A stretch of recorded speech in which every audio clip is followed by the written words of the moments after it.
how does a young man or woman know when they've crossed into adulthood? At our recent Man Camp event, our leadership team pushed back a little bit on my commitment to a Rite of Passage ceremony between young men and fathers. But after the event, these same guys came up with tears in their eyes saying they cannot wait to do this with their sons and daughters as well. Today, you're going to walk away with a Rite of Passage recipe for both sons and daughters that you can implement as you partner intergenerationally with your church and your family members.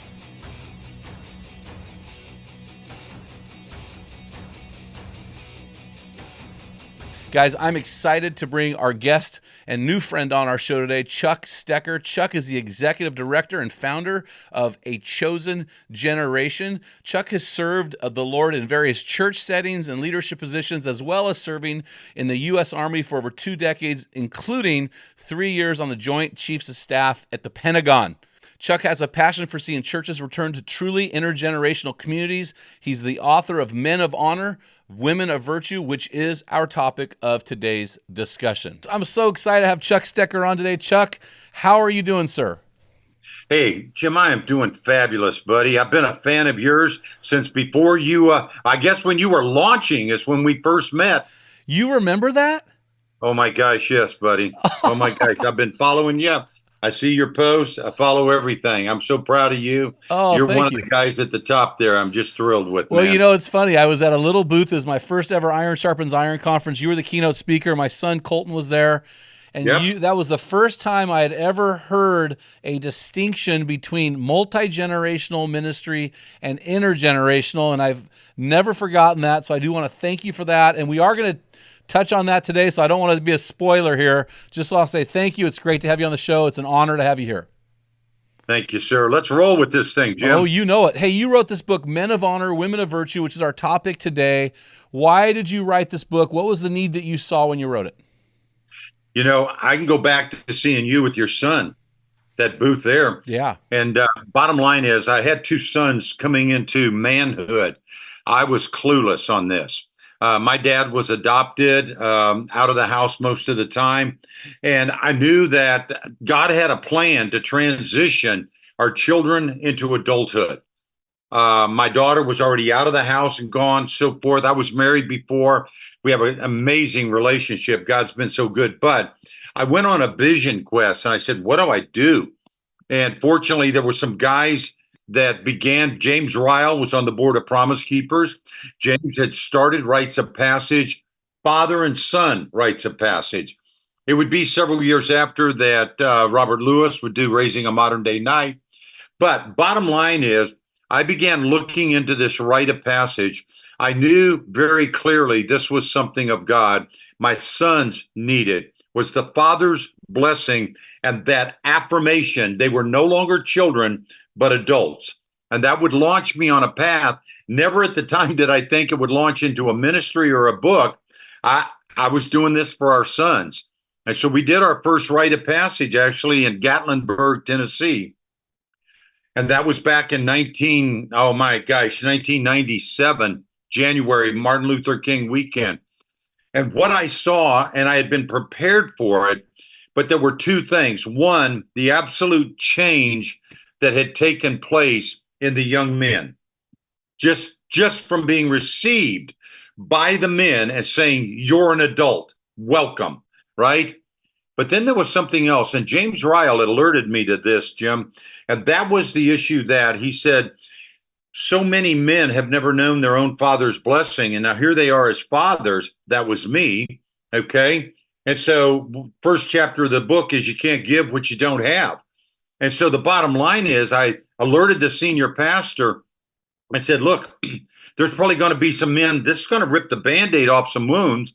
This is going to open up some wounds they couldn't identify before. But then all of a sudden they go, yeah, I know what it is. Okay. I can tell you a more recent story as we get through on this. But sure enough, so we had about 70 guys there and probably 60 of them when the pastor opened it up after the Rite of Passage for these young men. And there's some of you guys in here that have never known a father's blessing. And if that's you and you've longed for the affirmation of your father, just step outside. It was January in Gatlinburg in the snow. 55 or 60 of the men stepped out the door. just like that. And there was one young man that went through. He was 15 years old. His father stepped up in the procedure, and it's in the book, but he calls him out and he calls him by name and he said, "This is your father speaking." At the time, it was just fathers and sons. And that he said, "It's time for you to come out of the darkness and into the light. Time for you to leave your childish ways." As Paul said, when I was a child, I spoke, leave those childish ways, come into your godly manhood. When that happened, then the young man had come down, but his father started crying. He couldn't even get the statement out. And I remember standing there with our two sons that was with me there in Tennessee. And they're both looking, "Dad, are you going to do something? Dad, are you going to?" And this guy's just sobbing. He can't even finish sentences. And I said, and I looked at the pastor and I said, "Leave him. He's got to get this out." And so what happened is I looked at my sons and it was that, "Dad, are you going to do something?" I said, "Guys, here's what's happening." And everything in life for his son, he's been able to teach him because he's been there. Want to work on cars, baseball, you want to box, talk about girls, anything you could talk about. But in this moment, he was calling his son into a place he had never been. And he couldn't get the words out. Well, his son goes through the rite of passage, and then he was the first one to go out of the room. He comes back in. I call him little Italian stallion. I mean, this guy is, and bottom line is he comes through, and when he would come to face the pastors and the elders, would kneel down, they would bless him. The father would be there to release him, right? Well, in this case, the first prayer over him was a 15-year-old young man, his own son. And dad is in the fetal position on the floor, just weeping. The pastor has his hand on him and the elders, and the son drapes himself over his father. And here's the prayer that he prayed, Jim. It's 1997, January, Martin Luther King weekend. This is on a Friday night. He says, my God, you know how long I've waited for this moment." Because he knew for his dad what it was. On Sunday, by the way, I preached in that church. Gal comes up and she's been crying. She's got tears, but she's got a smile the size of Texas. She said, "Can I talk to you?" And I said, "Sure." Turns out she's the wife of the Italian stallion and the son. And she starts crying, but she's just joyous. And she goes, "I don't know what happened on that mountain. But what I know is I sent 2 boys and God sent me back 2 men." And that would launch us on a journey. That was my oldest son's rite of passage, was at that one. And so I knew something in my spirit, though, Jim, as much as we're men's ministries, we're also fathers. And here's a statistic some people don't realize. There are some fathers that actually have daughters. I don't know if that reaches everybody, but that is actually true. I've heard that before somewhere. Yeah. And, I've been in groups where they say men handle the boys and women handle the girls. It's not true. The greatest need a daughter has is the affirmation of her womanhood by her father. In the absence of that, we see where they go to be accepted and loved, right? So I knew in that instance there was something wrong, and it was because the mothers weren't there, the family weren't there, the church wasn't there. You had to receive them into this body, right, in which they would be adults. And so that would launch us on taking everything and saying, how do we serve the church with this? How do we serve the institution, the body of Christ with this, where the mothers, the aunts, the uncles, the grandparents, everybody is there because they have to affirm this as a culture, okay? It can't just be one person and then we send them out and they say, "Well, I'm a man now," but nobody around them believes it. They have no safe place for it. The church needs to be their safe place for it. And that's what launched us on that, Jim. Well, in your book, you said the lack of blessing on the part of fathers is not limited only to their sons. Many daughters as well have never known their father's blessing, and the elements of the blessing are no different whether you are giving it or receiving it. Can you walk us through what those? Now, I know from Matthew chapter 17, verses 1 through 8, we've got an example, but what are the elements of a father's blessing on a son and on a daughter? Are they the same? The components are the same. The words change. So when you want to know the blessing, every one of us that's ever written on it, Ralph Garborg with the family blessing, everybody, Dan Schaefer, founder of Promise Keepers, Building Brothers, We all go back to Smalley and Trent's book, The Blessing, Yes. 30 years ago. Yep. They did, and that is a PhD dissertation. Okay, I've been with Gary Smalley, passed away, gosh, 7 years ago in Colorado Springs. Just met his son earlier this year. But in any event, you go to their book, and the best one for families that are listening, it's called The Family Blessing by Ralph Garborg. Absolute. That one is a family book. In any event, it is a meaningful touch, a laying on of hands. That's a biblical thing. They went back. A spoken word. You got to hear it. It can't just say, well, they know what I'm thinking, what I'm feeling, right? So it's a meaningful touch, a spoken word. First thing then is you speak and attach high value, right? Then you speak of a special future. God has a purpose and a destiny. And then you speak of your commitment to them for that special value that leads to that destiny, and you're committed to them. So it's 5 elements, Jim, is what we get out of that. And like I said, any book that's written on the blessing, you look at it, they go back to Smalley and Trent 30 years ago, basically. So 5 elements, and I read that book, and that book's outstanding. 5 elements of the blessing: a meaningful touch, spoken words, attach high value, speak of a greater future, and speak then of your commitment to them. That's it. And before we move into the Rite of Passage itself, let's talk about adulthood. So I did this with all my sons. I actually did it twice. I did it at 13 and I did it at 18. A little bit different twist on each one, but the problem or the issue is, when is that child ready? So in your book, you had spent a lot of time talking about adulthood. So how would you define adulthood? How does a father know when his son or daughter is ready? Adulthood is when the body changes and is capable of reproducing life. So anytime you're in that position, and you go back and people say, well, biblically, how old was Mary? How old was Joseph? And so forth. But you also look at the Rite of Passage there, that when God changes the body, transforms it, makes it capable then of reproducing, it's not just a sexual thing. One of the greatest changes that happens is in the brain, and it deals with the cognitive capability and skills. There's actually a chemical change that takes place. As a child, a baby, when they put a fork or a knife in the light plug there, the socket, well, you put something in there, but you got to put them in all of them. They have zero cognitive skills to transfer the learning and the application.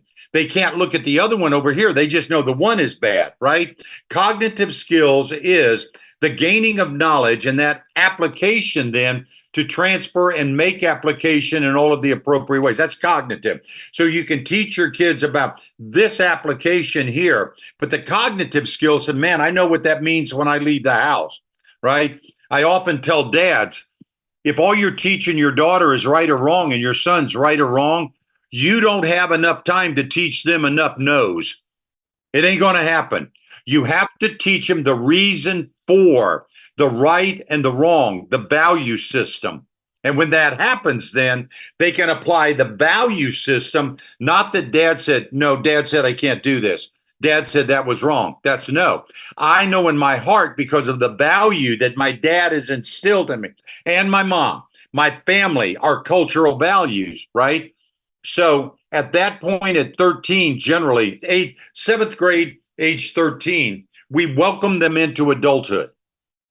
A lot of people struggle like the dickens with that, Jim.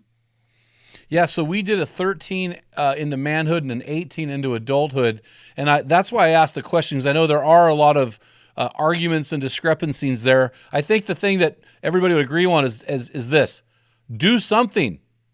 We're ignoring these kids. They're going into adulthood and they're getting nothing. Okay, let me just clear something up. Jim, what you gave is an absolute perfect example in my book.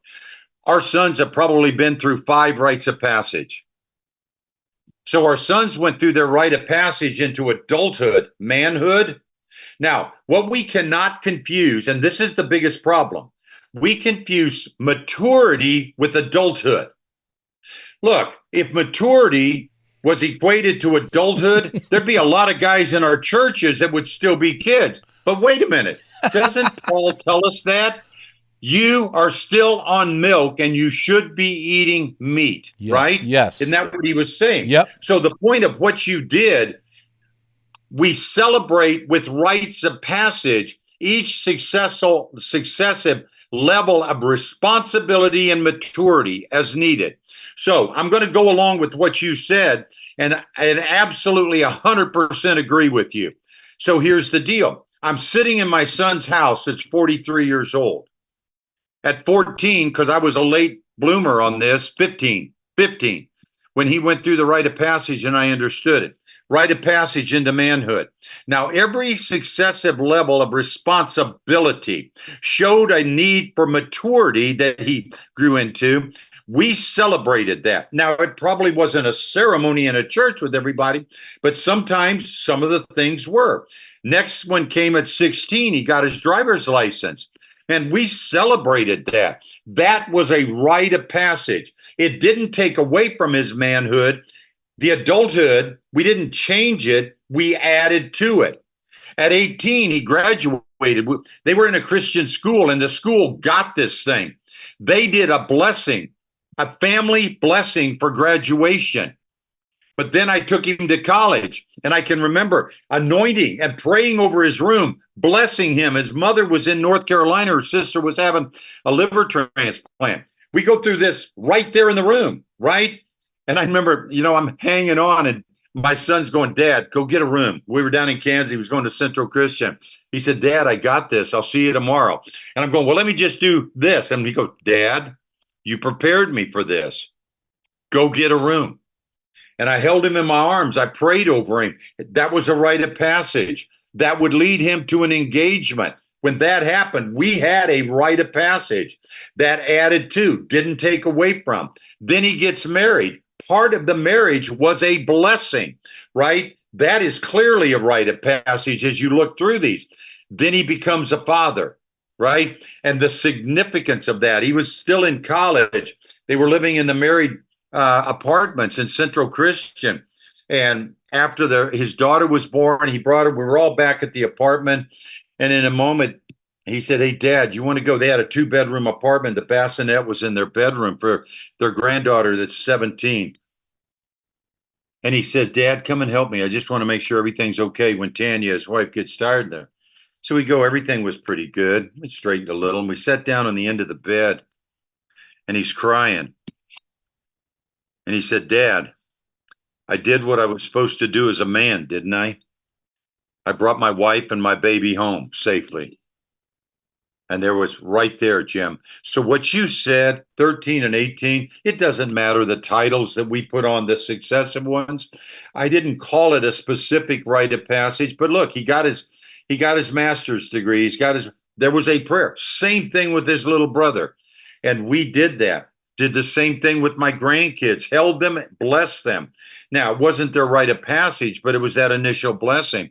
But each one of them, grandkids have gone through rites of passage. So we expand on this because of maturity, not because they're more or less of an adult.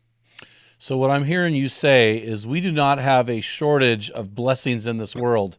Or we have a shortage. We need to bless our kids as much as we can as they move through the stages of adulthood. And it is progressive. There are stages, going from middle school to high school, getting your driver's license, becoming a teenager, turning 18, graduating college, getting married. I've got a son right now who's getting ready to have our first grandson. And I just realized I need to celebrate that with him and bless him. And so this is really powerful. How do you, in your book, you address something that I thought was really interesting. You address this longer road to adulthood, this invention of adolescence. How do we navigate through these young 20-somethings staying in the home longer? How do we deal with that regarding this rite of passage and this blessing? Well, we've got a couple of things with that, Jim. That is a powerful question, Jim. Take first this issue of adolescence. When we really study, it was invented by a guy named G. Stanley Hall in Worcester, Massachusetts. And he invented this thing, and now it's just embedded into because there's a lot of money in it. You have adolescent psychology, adolescent medicine, adolescent counseling, adolescent. I mean, it's big to put it on there. But adolescence came from the word adolescere, which really meant to grow. but he used that as this rite of passage. But then all of his, it was the system that he used, the recapitulation system, is what he used to develop his theory. He wrote 2-volume books, big things. His peers threw out the system, the recapitulation theory, as invalid, but they kept his findings. Now, let me just tell you, when you talk about the ludicrousy of things that go on, picture this for a moment. Jim, you and I worked together on a new math theory. And in our math theory, 3 and 3 is 9. Now we go to a math conference, Jim. We present our paper, 3 and 3 is 9. All of the other math experts, our peers, look at it and say, no, your theory is absolutely flawed, but we're going to keep 3 and 3 is 9. That's exactly what they did. There's a great book, The Case Against Adolescence, by a Harvard professor, and he lays it out. He said it was absolutely ludicrous. They threw away every part of his system, his theory, but they kept his findings. But in that, he has this period of time he created, which has expanded over the years. And that was this period of time between childhood and adulthood. And he defined it as a ship being tossed on a sea in a storm with no control.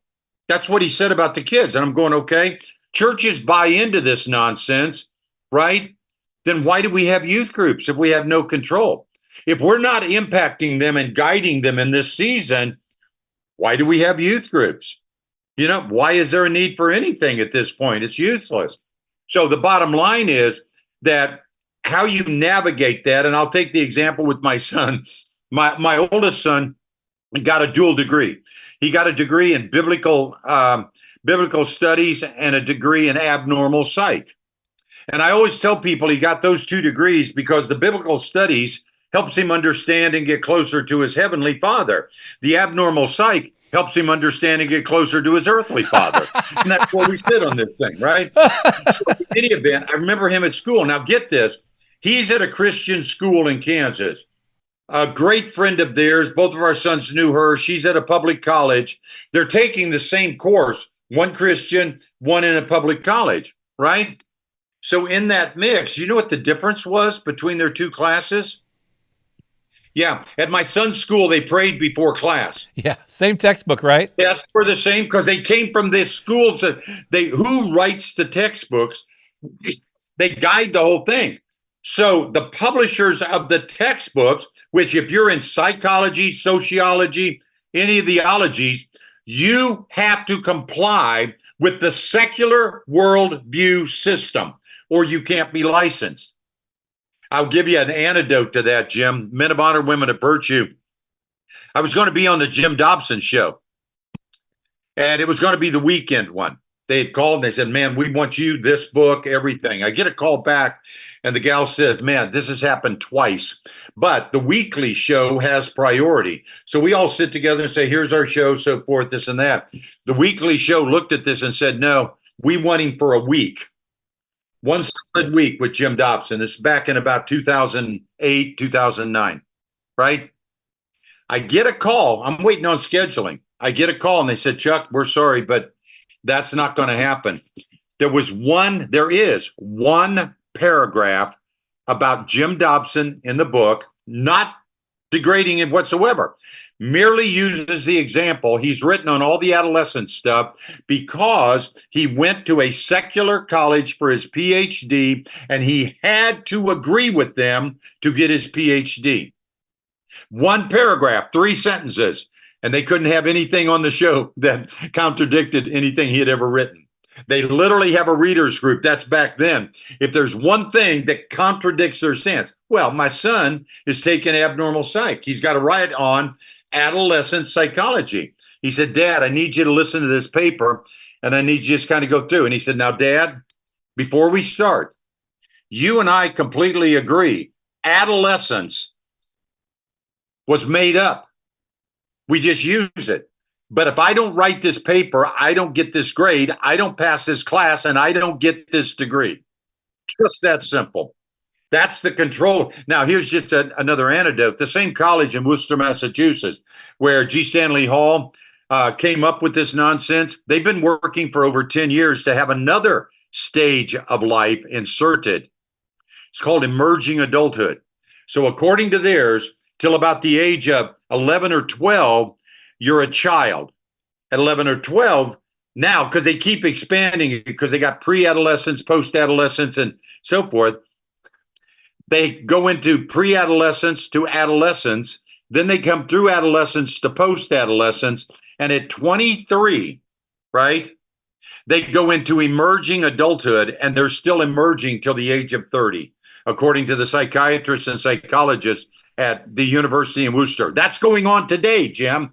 So how old's your son that's getting ready to become a father and make you a grandfather? He's 28 years old. Wow, not yet an adult, though, by the world standards, Jim. He's emerging.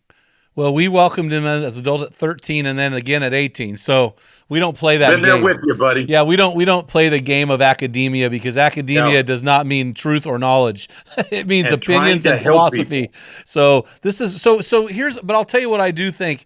When we as the church adopt these secular terms that are not biblical, I mean, we see this in the Bible. We see the bat mitzvah, the bar mitzvah. When we see these things and we adopt into our modern culture to the denigration of biblical truth, we're really hurting a generation. And more than that, there's another thing that's happening that I think the church has adopted, and it's this multi-generational view, this silo view of the church. Can you tell us about intergenerational ministry versus multi-generational, and how that multi-generational silo model is hurting us and bringing up young men and women into and through adulthood? Beautiful. Well, there's a tie between the rite of passage, well, the adolescence, right, and why we are where we're at in the church. And the guy's name is Charles Darwin. Yes. So G. Stanley Hall became a follower, discipler of Darwin. That's where the adolescence came in. That's where he said, and of course, every successive generation is going to the survival of the fittest, the strongest, and you go through all of that, right? But even Darwin, for all of his stuff, said there is no proof of that. I hope it'll happen, and it'll be after I'm dead. Well, it hasn't happened, and he's dead. But here's the deal. Now we come to the churches. How did the churches get tied into, well, I would call the secular worldview attached to our educational system? Well, the guy in the system that followed G. Stanley Hall was the father of public education, Thomas Dewey. Dewey, right, was the original Ted Turner. He said faith or Christianity, religion, is a crutch for the weak. Get it all out of schools. Well, why would he have to get it out of schools? Why would there be religion in schools? Why do you think we call it Sunday school? Because in our culture, the only place people had to learn they went to Sunday school, right? And then, of course, it was the one-room schoolhouse, but they went to work as soon as they could, right? So you go through, well, there was a time the church influenced the school. Now, everything the church does for education, theories is based on what comes out of our secular schools. Give you an example. Why do we separate all of the classes out by age group? Well, because that follows Dewey, that follows G. Stanley Hall, that followed Darwin. You have to separate the next ones coming up from the older ones, because the older ones aren't going to be as strong as these, survival of the fittest. They're going to get smarter.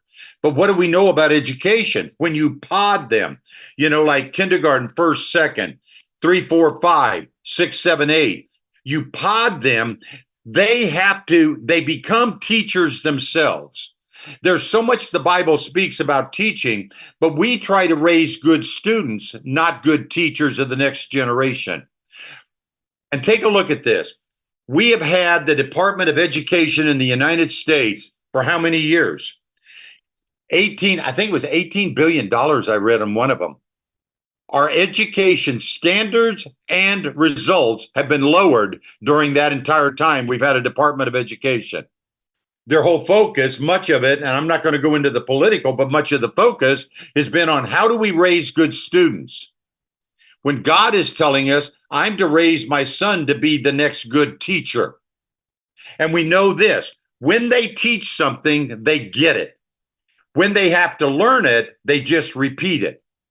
Perfect example is you take Bible memory, and I love Bible memory, but I'm going to give you two cases, and that is you take the guy that memorizes or gal that memorizes a verse and they get a piece of pizza.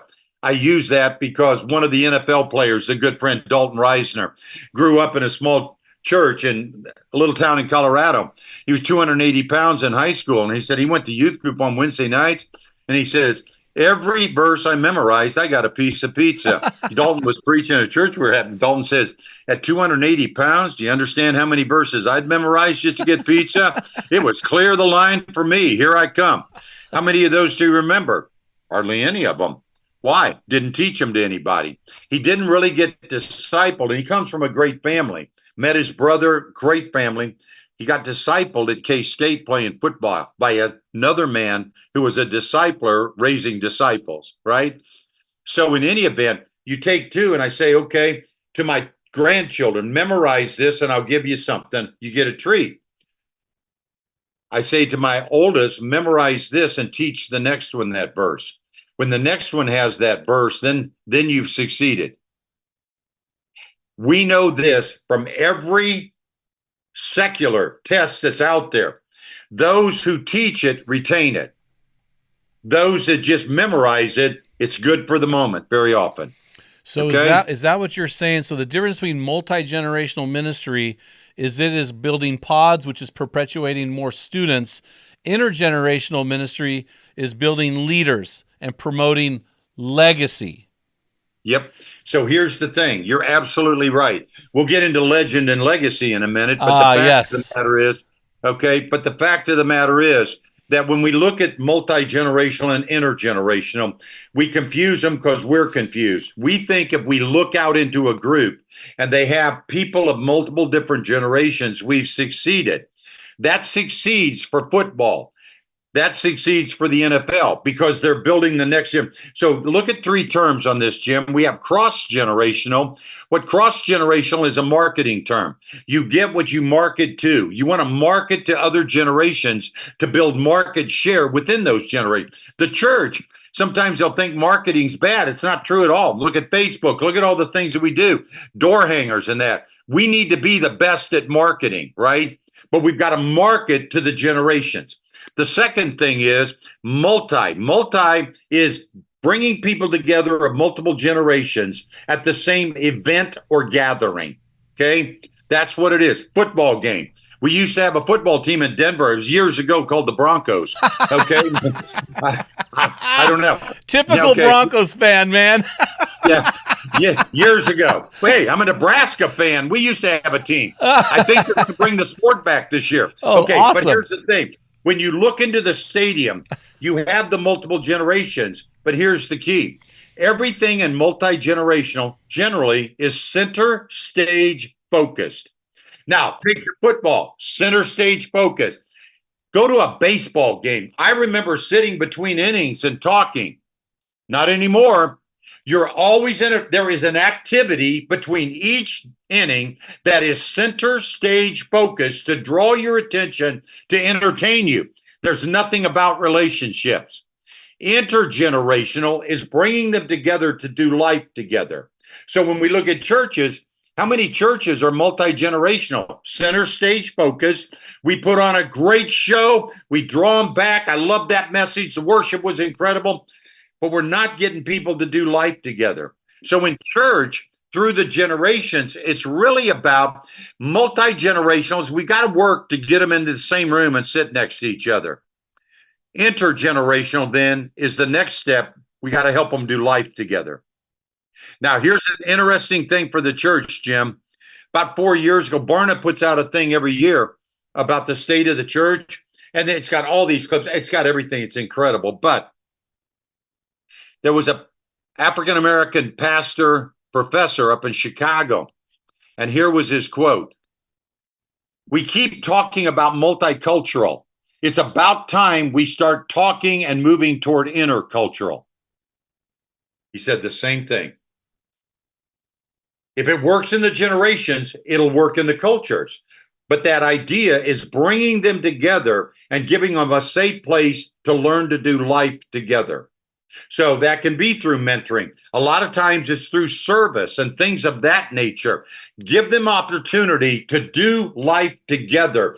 Quit separating them out. Reason we separate them, go back to Darwin, go back to our public education system and so forth. Now, that is not against student ministries.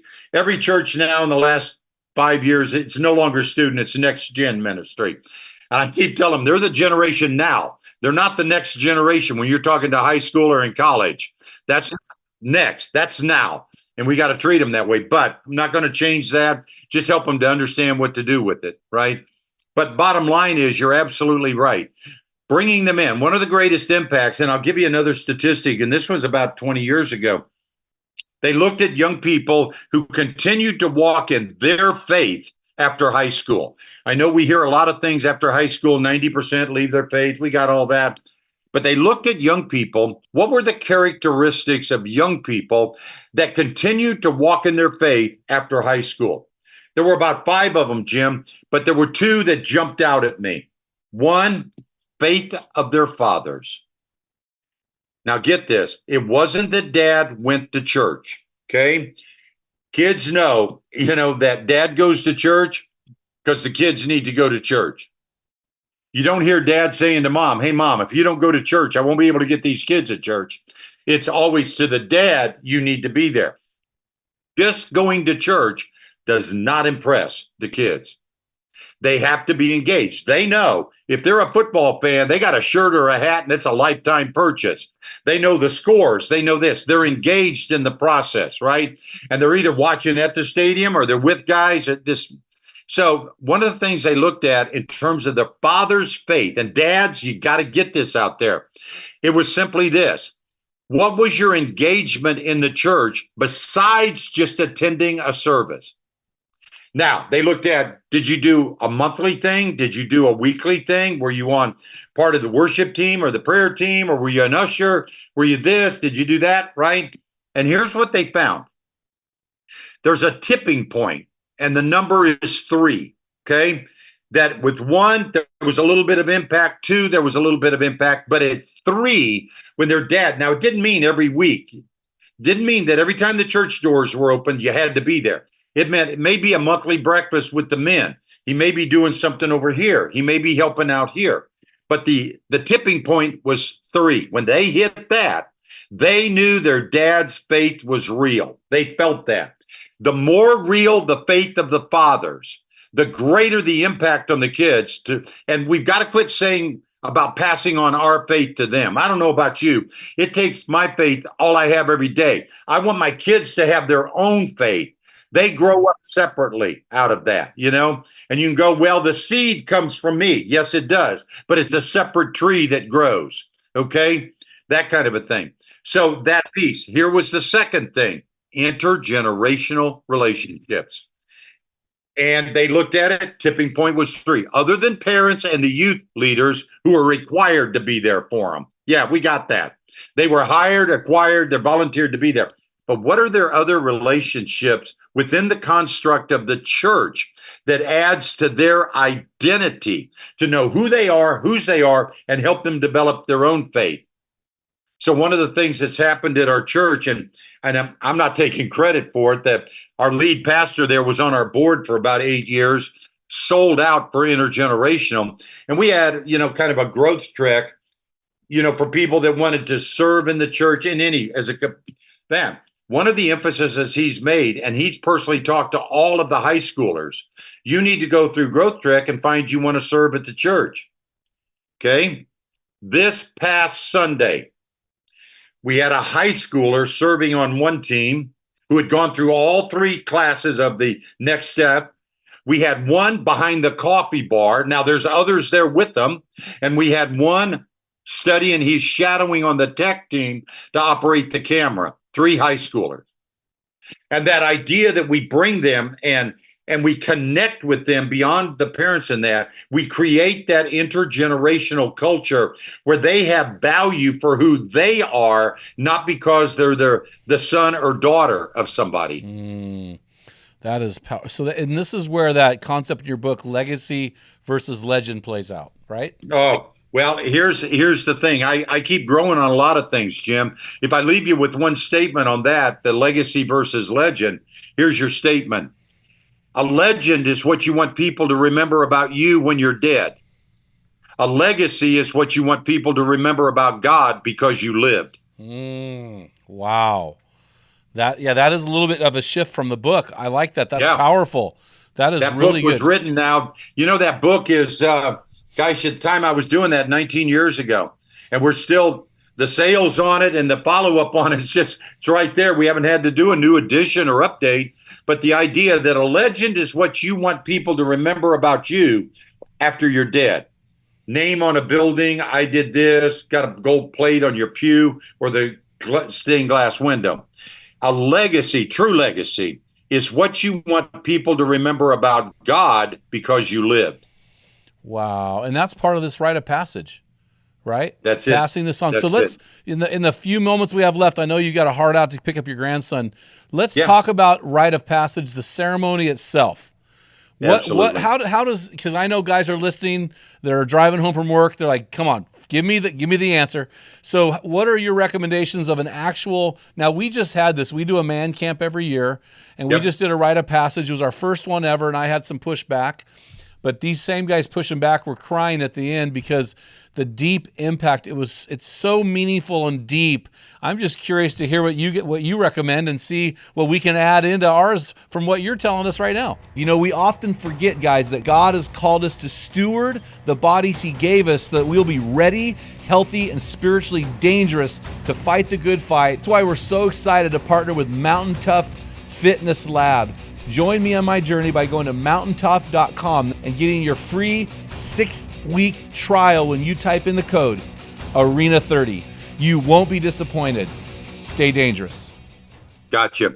Well, I can probably give you a couple of things, but let me just start with this. The rite of passage, we believe very strongly, belongs in the church because it has to be the community that's receiving them that sets the standards and acknowledges them. And one of the things that, as an example, was, you know, you take a young guy that's playing football, he's on the JV team, he gets called up to the varsity. I know they don't do hazing, there's no initiations or anything like that, you know, because it's against the law. We would never have anything like that in our schools. But that acceptance cannot be taken care of by the junior varsity team and tell the varsity we've taken care of it. He has to step into that, be received by that team, acknowledged by that team, that his identity now is part of that team. Okay, so that part of it, I realized that, you know, without the daughters there, without the mothers and so forth, we were missing something. So we focus on the local church with that. It's in section 3 of the book there, Jim. We go through the first night is just the current adults. And that is, we explain everything. I use the term yellow feet on the floor. When I went in the Army in 71 and I went through my physical, there were literally yellow feet on the floor. If you walked with your feet on the yellow feet, you couldn't go wrong. You knew what was happening, when it was happening, at each station it was happening. Well, because it's so new, we want the parents, the church, everyone to have that confidence that they won't miss anything. So we take them through, but we take them through adolescence, we take them through why adulthood, we take them the importance of the ceremony and all of that. But then we finish it up, do a deep breath, and we do a shift. And the shift is, now we go into the Father's blessing for those that have never had it. Now, I'll give you an example, and let me go through this. I'm going to give you a couple of things that may resonate. And that is, then we go in and we start on Sunday morning. Generally, it's, are you ready? Ready to understand adulthood from God's perspective instead of the world. We use a lot of examples. It's fun, but we lay it out and we give the example, and it's right in there. What's the difference? You know, it's who you are, not what you do, that makes you an adult. You're a child of the living God. You can't do enough over here if you're not there, right? There. And it's about, here's where we get into responsibility versus rights. We go back to Adam. God did not give Adam any rights whatsoever. The only thing he gave him was responsibility. When you're truly loved by somebody, you don't want them to give you rights. You want them to trust you with the responsibility. That's that maturity piece. And what we do is we get in there that what Satan tries to do is, since Satan cannot create, we say there's one creator. He cannot create. So with that, right, the only thing Satan can do is we call it D to the third power, or DQ. He takes anything of God, a truth, a creation, whatever, of God. He distorts it to deceive us, to destroy us. He doesn't want us to see it. That he doesn't say it's a lie. He wants to just distort it just enough that we don't see it the way God gave it to us. So he distorts it, right, to deceive us, to destroy it. So we walk them through that. We establish then the issue of what is spiritual maturity, because we separate adulthood from maturity. We use John 5:8, starting there to 14, that although he was a son, he learned obedience through what he suffered, having been made perfect. The word there is teleos, which means mature, not perfect. He was always perfect, sinless, spotless, but now having been made mature through what he suffered, he became the source of eternal salvation. So he reached his purpose and destiny. So we simply say, through your suffering, through the things of life, when you are obedient to God, it will bring you to maturity, which will guide you to your destiny. And then down in 14, it says that, and we've got it, we're solid food, versus meat versus that. But it says that maturity is through constant use and training. We add the power of the Holy Spirit, right? That three things for spiritual maturity. You discern good from evil, courageously act on the good, and take responsibility for your decisions. That's maturity. You're going to be an adult. Your choice is, are you going to be a mature adult? So with that, then, so we take them through that. Then we take them through, then we go to, are you ready? Excuse me, I said, are you ready is the first one. Okay. Are you able? Because now we got to bring it back. You are able. 13, 15, 18. We've got young people in their 20s because there was never a rite of passage. Are you able? Yes. Then are you prepared? And then we talk about the church. We talk about their salvation. And we talk about the issue of purity. And we separate purity from sex. What we have done in our culture is we've made purity a part of sex, when sex is part of the bigger picture of purity. And we explain purity from God is everything you hear, you think, you see, you say, you taste, you feel in your heart, how you touch others or allow others to touch you. That's all purity, of which a portion of it is intimacy, sex, but not all of it. The garbage that we listen to, some of the words, the music, the things we look at, so forth, right? And then we go into the rite of passage.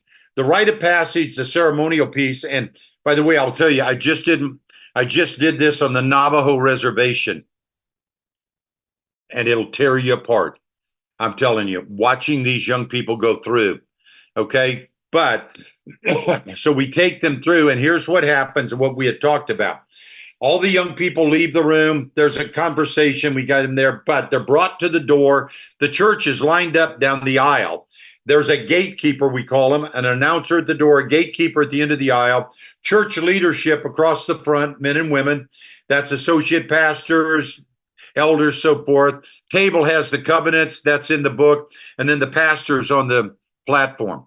What happens is one by one, they're brought to the door. Their name is announced, and the parents go to the microphone and they call out their name. They say, Brandon, this is your father and mother speaking. Now, in the case where there's no father, a spiritual father steps in, approved by the pastor, one of the leaders of the church, right? If there's no mother, more of that. Same thing, one. In any event, so this is your father and mother speaking. It's time for you to come out of the darkness into the light. We're not saying send to salvation. That's done. God tells us, Galatians, live as children of light. Whatever is in the darkness, Satan has control over. Whatever is brought to the light, Satan loses power. So the issue, the definition, how you see it, come out of the darkness that Satan would have you believe about adulthood into the light and clarity. Leave your childish ways behind, come into your godly manhood or womanhood. As they come down the aisle, the church acknowledges them, blesses them, all of them there. It's amazing. They get to the front. They know the question, do you understand godly manhood came from God or womanhood? Are you willing to walk in it? In the church, we've explained big church, not this building. Every place that Christ is through the power of the Holy Spirit, right? The parents are waiting. They kneel down before their parents. The parents have already been given a sheet earlier on how to prepare a blessing, right out of Smalley's stuff and some of the others. But each of those points, they pray a blessing over them. Then they step away. Young people are still kneeling down. Elders, leaders, ministry leaders appointed by the church come, lay hands and pray a blessing over them, and then say, call them by name. Arise and join the men of this church, because on this night you are one of them. Same thing for the ladies. They go to the table. There's a covenant of manhood, covenant of womanhood, right? We've explained that. That's in the book. But the 6 elements, same for both men and women, by the way. Okay. Then they go up on the platform, and on the platform, the senior pastor prays a blessing over them as one of the men or women of the church, as their pastor. And there are so many stories, Jim, just for days. But I want to go back to the Navajo reservation and give you 2 things when you talked about your man camp, Jim. One of the things that happened there was men came forward the night before. Everybody did. They had never known this, except for the pastor. There was another pastor from another church and one other, men and women. So the next night, 2 of the fathers were there, the grandfathers were there. 3 of these men who had been blessed the night before, the pastor talked to them and said, you really need that from your earthly father. One earthly father was 88 years old on a walker, could barely walk. So when it came time, the first 3 people that came through the rites of passage were in their 50s, men, fathers of kids that would come through later. And those names, and the pastor, the father there couldn't even go to the microphone. They handed him a remote, and he called out his son. And I see a picture of his son, 50-some years old, kneeling and weeping before his father and his mother. And his father's one of those walkers that you can push, but then you can turn and sit on it.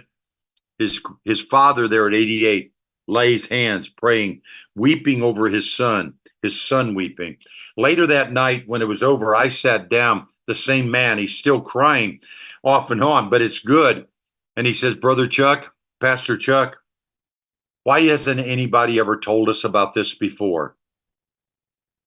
Why has nobody told us? So I want to come back to a couple of things for your camp. I've only done a few father and sons. And the reason is they come from Germany. I've done 4 with a group of fathers. 12 fathers come over, 6 of them with sons. We go through the whole rite of passage. The mothers can't, the flights are expensive, and all that goes with it, right? Here's what they do. Think about this for yours with your young men. The mothers write a letter of blessing. And when this is over, the very first thing the father does with his new young man is he goes, sits him down, because he's already prayed over him. He says, I have something for you from your mother. And those young men read the blessing that's been written out. To a T, these mothers write it. Jim, I'm going to tell you something. One of the young men, Jonas, he's traveled. He stayed at our house. I'm traveling there. His mother died of cancer 2 years earlier. His father, 3 years earlier, his father was dating someone. They're married now. But the 2 aunts, sisters of his wife and this woman, all wrote letters to this young man. And this kid's a stud, let me tell you. In any event, he starts weeping. And all he can do is he's holding the letter and he's going, Dad, can I keep these? For his dad to put his arm around him and say, son, those are yours. Those are yours, son. Okay. All right. So that's part of it. Part of the other part of this, Jim, that I would tell you in terms of, when you go on the man camp that you do with them, and that is you've got to find a way to integrate back in. And those young guys that are in that community that couldn't be there, whether it's an evening that you do this, and you can get to church and do an evening. I'm a fan, and sometimes it's a guy like you that's going to tell the pastor, man, we need to do this. And I've had many cases where guys went through, several of them, with raising a modern day night, the young sons, and dad said, well, do they need to go through it again? I said, yeah. Here's why. Not because you're declaring them more of a man. It's because when they do it and the entire church is there cheering for them, as opposed to 20 guys on a camping trip or 30 guys, when you got 150 or 200 people from the church cheering for him, they have seen it now and understand it. And the young ladies have gone through this and made all the difference. Every dad came up and said, thank you. They needed to do this to be received by the church. Yeah, it's like a wedding ceremony having witnesses there. That's it. They're the witnesses. Yeah. Wow. That's and very often, you see it more and more. We had a wedding with a couple, and they were getting married very, very early because he was in the military and going to be transferred right after. And she had to get her ID card and that. So very quietly with the parents, they went to the city hall. Then they had a wedding because everybody had to acknowledge them. Man, that was that affirmation of them as a married family couple. It doesn't happen when that's why you see vow renewals so often with people, because at the time they got married, they didn't know what they were stepping into. My wife and I'll be 47 years. We had our vow renewals at 25. Our son, pastor, he and a pastor from the church did the vow renewals for us and led that. That's so awesome. Well, in your book, you said something that almost can act as a warning to dads. You said this, quote, "If we don't give our young people rites of passage that convey their value, they'll create their own rites of passage, or others will do so for them." And I think this is, there are different nuances based on what you value when you perform these rites of passage ceremonies. But the bottom line is this: we can't do this enough. We have to move our sons and daughters through this. And so, men, if you are listening and you have not done this with your son or daughter, please, please, please, please do it. Do it. Get your church to do it with you. Somehow find a way and do this. You will not regret it, and your children will thank you for it as they grow through life. So, Chuck, thank you so much. How do our guys get a hold of your book and connect with you at A Chosen Generation? They go to our website. It's achosengeneration.org, and you can get us. One other thing, in closing, Jim, the people doing the magnitude, the greatest numbers of rites of passage, we have them for the women with the quinceañera, with the Hispanics. By the way, the Navajos still have them for their women, nothing for the guys. It's the gangs, Jim. For doing that. And if men want to get something on this, go watch the movie by the Kendrick brothers, Courageous. Go watch that movie. By the way, Kendrick brothers are coming out with one in August called Forge, and it's about a young man and a rite of passage because they hooked onto this early. But in any event, watch the one with the beating down to join the gang. At the end, remember this statement when the black police officer asked the kid that was there that he was trying to reach, "Why did you do this? Why did you join them?" And the kid said, "I had no place else to go." All I had. When they have no place else to go, they're going to find some place where they're accepted. Yep. What were those 3 Ds again? Satan's plan. What were those 3 Ds? Here's what Satan tries to do: distort it, to deceive us, to destroy us. Bring them back true north on the truth. But John 10:10b says, "But I have come that you may have life and have it to the full." So we can trust in that. Well, Chuck, thank you so much for coming on our show and talking about such an important topic when it comes to our fathers raising sons and daughters. Sure appreciate you, man. Thanks a lot. We'll see you in November at the NCMM Men's Conference. I'll see you then. Jim, let me just tell you, everybody can hear it. Man, having watched you grow from when God put this on your heart and what you have done out of obedience, I just want to tell you as a much older man. Thank you. And I am so proud of you, and I'm proud of what you're doing, buddy. You stay strong. Well, I appreciate the blessing, and I receive it. Thank you, sir. Have a great day. All right, sir. Take care, man. All right. Hey, guys, make sure if you have a buddy that can be impacted by today's podcast, if you have a friend who's got a son or a daughter who's 16 to 18 years old, send them this episode. Maybe they will connect and get a rite of passage to welcome and initiate their children into adulthood. Until next time, feel the wet sand on the arena floor. Hear the deafening roar of the crowd. Taste the sweetness of victory. Smell the stench of battle. Get in the game. Get dirty. Grind it out. And you got it. Be a man.